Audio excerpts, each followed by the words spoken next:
The Galaxy S25 Ultra will do something no other smartphone has been able to do. The goal has been set to make the S25 Ultra the thinnest and lightest Ultra flagship on the market with a built-in S Pen, something no other brand would even dare to try. Now, thanks to the latest leaks provided directly from Samsung, we may have an idea of how Samsung will be pulling off certain things. Before we get into the specifics, I'd want to share with you something you won't want to miss.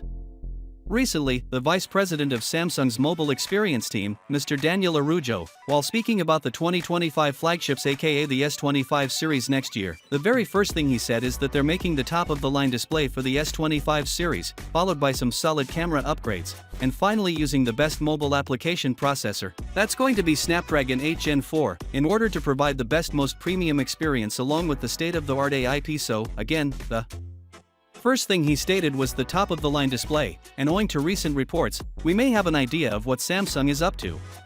According to Mr. Lee Chon, the CEO of Samsung Display, in the future, Samsung's OLED display will use AI for the most essential thing that might fundamentally alter the game: power efficiency of the OLED displays.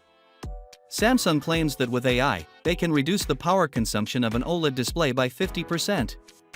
He also claims that there will no longer be a need to charge a flagship phone in a 24-hour period, implying that this has always been Samsung's plan, which explains why they do not increase the battery size on their Ultra flagships or even their foldable phones.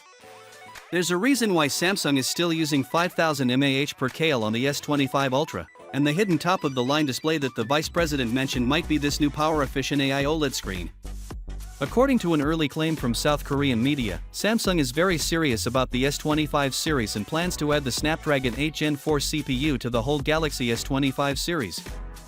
Finally, what are your thoughts about it? So with that being said, let me know your thought in the comment below, and if you are new here, please subscribe. Peace out.